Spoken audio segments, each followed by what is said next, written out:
So then we go to a personal fight. Beyond Maharaga and Deborah, we have Tsurugi versus Maru, which I really, really like this fight because it's a much more personal fight that we actually have a little bit more emotional stakes in. But Deborah Maharaga is cool, but we've watched these two throughout the series that we've read so far become friends, be close, and try to be neighbors with each other. And to see them now having to fight each other because they're at their wits' end and there's nothing else that we could do between Tsurugi and his sister and Yuka and having to deal with her and trying to save her, and Maru dealing with the backlash of the cross and trying to stand for that, and also he feels like he's a warrior. It's good to see these two characters clash, especially the Maru side of things where we get to kind of see, that they usually have the crazy brother and stuff like that. We thought it would be Cross, but it's actually Maru. Maru is actually the one that tends to be a little bit more violent and stuff. So just let's break down this fight because this fight has been real good too. It's a little quicker and there's not much to talk about, but it is good.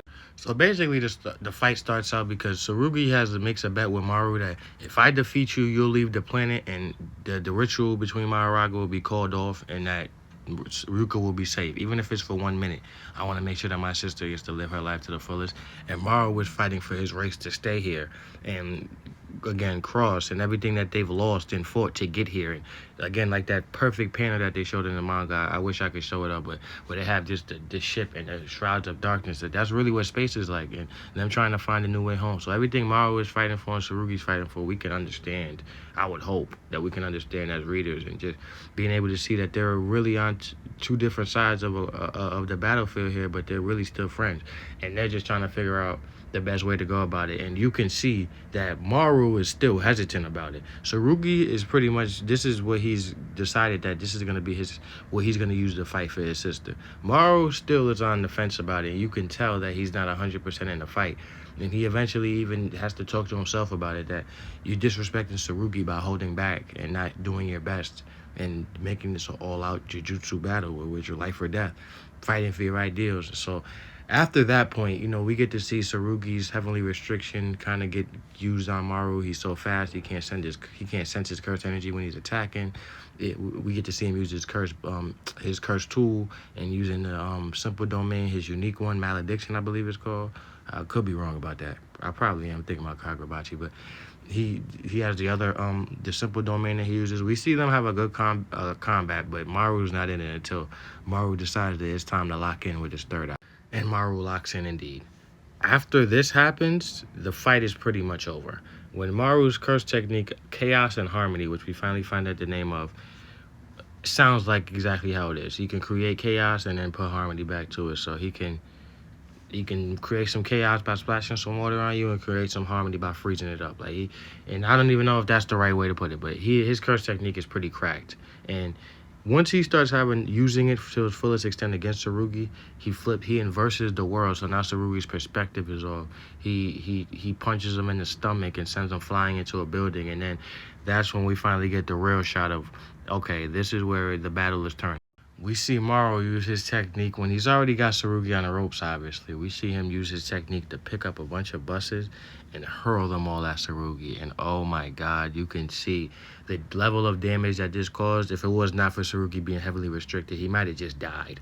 But again, my point is that Maru decided to get serious and he really meant it. But at the same time, I do love this panel. I love this panel because it shows exactly what I was talking about earlier, that Maru doesn't want to do this. It's what he feels like he has to do. But he doesn't want to do this. Tsurugi is his friend. He doesn't want to hurt his friend. He doesn't want to have to feel like he's killing his friend. But this is just, again, for everything that they fought for, the journey that they took to get here, what Dura's words about finding a new home and being, and his cross and just everything Cross fought for. It's just, Maru has a lot in his mind that I can tell that he regrets doing this, but he has to. But then Tsurugi pulls this out. So essentially he's fighting, he's on the ropes, and the ring on his chest starts to glow. The Rika ring that he got from the beginning of the story from the Gojo clan after they took it away from his sister when Yuka got it from Yuta. He pulls this out, and Rika then talks to him. Rika then allows him to use her power, and this is what we get. This is what we get. First of all, we've never seen anything like this before in the series at all. So this was completely unique when it first came out. But now that we're getting a chance to really, we've got it. I'm pretty sure and again, let me not say I'm pretty sure. Just my theory is, I think this is how Rika would interact with a heavily restriction user. So like a Maki, this is a Toji. This is how Rika's powers would work on them rather than like a Yuta, a Yuji. She'd more work like the Shikigami before. But we get to see Tsurugi is cracked.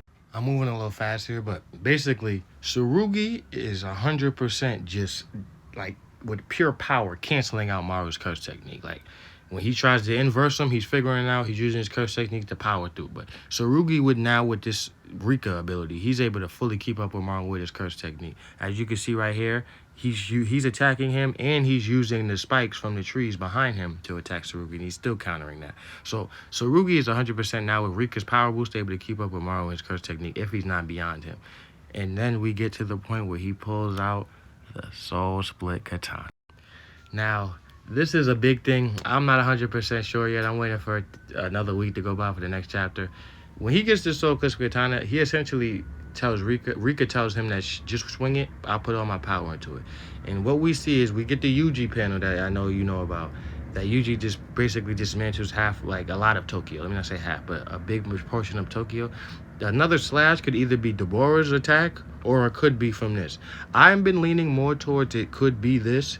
After I was at first thinking it was Deborah, I'm leaning more towards this because of the Rika insisting on the slash because of the fact that this is Yuta's ring and this is all of Yuta's curse energy put into this for decades. And so I do think that this could possibly be Rika, but it is a chance it could be Deborah. But either way, there was a bunch of cursed spirits behind Maru that he handled in 2 seconds. It made his eye like blow up. You know, the Samurian eyes are sensitive to the cursed spirits, Kalyons.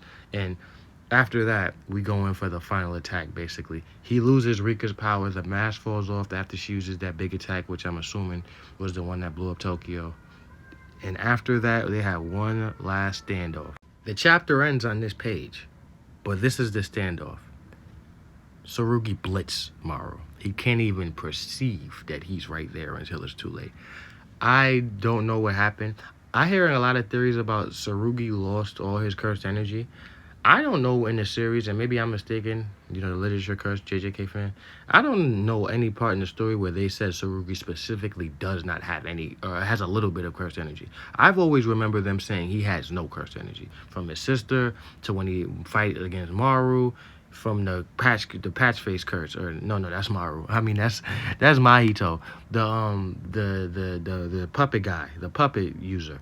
Like even he said that Tsurugi's abilities were he had no cursed energy. So I'm like, they're saying that Rika took the rest of the cursed energy he had. I don't know if that's to be true. It would be a nice theory, but either way, he blitzed Maru. And the sign at the bottom, I believe it says something about no going back, and I'm pretty confident in that being symbolic of what's happening now. And you know, next chapter we'll get to see what the outcome of this, but I definitely think this battle is over. So we're gonna see how things turn out. But again, this is another battle I really liked because it had personal stakes.